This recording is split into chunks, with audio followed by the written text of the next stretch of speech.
Hi, my name is Sydney Shirley, and for today's presentation we are just going to be going over some facts about smoking. First, we will be going over some facts about the history of smoking. Smoking tobacco was thought to cure syphilis in the mid-16th century in Europe. Smoking tobacco emerged from religious ceremonies in the Americas and was probably restricted to only shamans, priests, and medicine men in the early American ages. Both in ancient America and the 16th century in Europe, holy smoke from tobacco was thought to help cure illnesses and drive out evil spirits in people. The term smoking was not established until the late 17th century. Before then, it was referred to as dry drunkenness.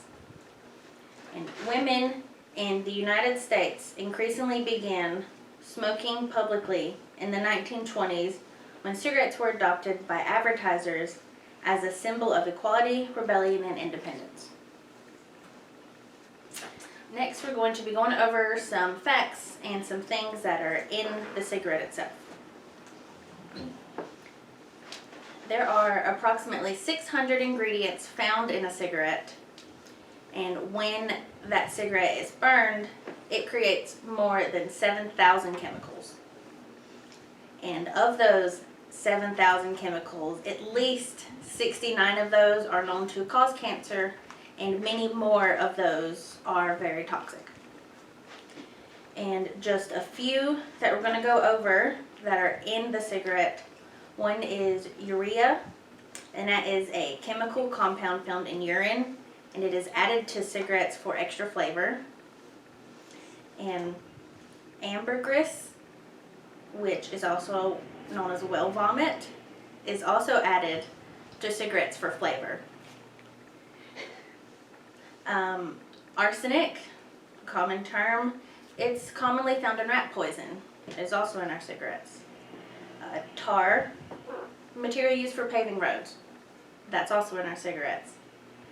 And some others, just to name a few, that are also in cigarettes are acetone, acetic acid, benzene, cadmium, carbon monoxide, formaldehyde, lead, methanol, and toluene are just a few. There's many, many more as we've went over, and all of those are in the cigarettes that tons of people these days inhale into their body.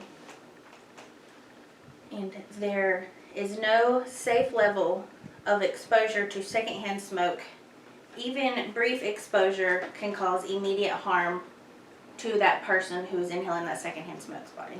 Next, we're just going to be going over some data and some stats for smoking and some of our youth and young adults here.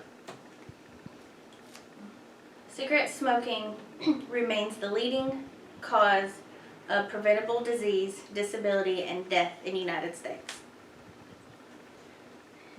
The tobacco industry spends billions of dollars each year on marketing cigarettes. In 2021, 11.5% of U.S. adults, which is estimated to be about 28.3 million people, currently smoke cigarettes. 13.1% of those 28.3 million are men, and 10.1% is women. And each day, about 1,600 of our youth try their first cigarette. In 2022, about 1 in every 100 middle schoolers reported that they had smoked cigarettes in the last 30 days. And overall mortality among both male and female smokers in the United States is about 3 times higher than that among similar people who have never smoked. Meaning for both genders, male and female, the mortality rate, if they've smoked, is 3 times higher than those exact same people who haven't smoked at all. Cigarette smoking causes about 1 in every 5 deaths in the United States each year. More than 480,000 deaths annually, and that's including deaths from secondhand smoke. Exposure to secondhand smoke causes about 41,000 deaths each year among adults in the United States. Smoking causes more deaths each year than HIV, illegal drug use, alcohol use, motor vehicle injuries, and firearm-related incidents combined.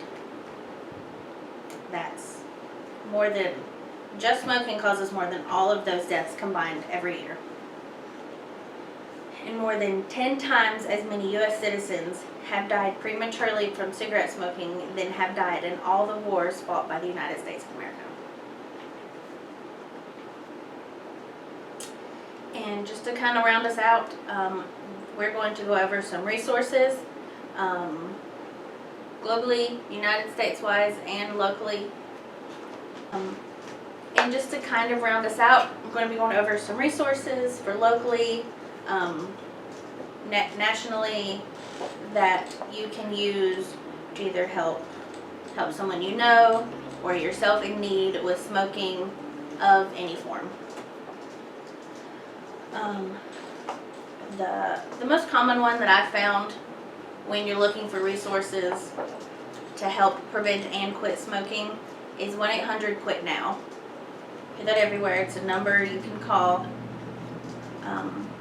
There is one I found for those who would rather use like their phone, or like if you didn't want to actually physically talk to somebody on the phone. It's a Quit Start app. It is called Quit Start, and it is, I did look at it, and it is an app that kind of resembles some of these campaigns that you're seeing around for those who are more interested in using their smartphone or an app as such to help them quit smoking. Another popular website is smokefree.gov, and there's many American associations that are online and that have numbers you can call or log on to that do help and have programs and articles and stuff you can read about helping, preventing, or quitting smoking, such as the American Cancer Association, American Lung Association, American Heart Association, are just a few. The CDC website has tons of information, stats, programs. They can link you to different pages locally depending on where you're logging in at. They're a wonderful website. The Truth Initiative is probably a lot that our youth is seeing these days. That's, you typically see an orange background with truth and white on it.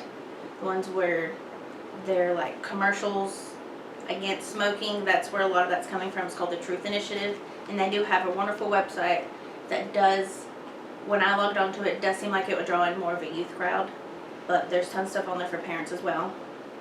And locally, there is Burke Recovery and there is BSAM.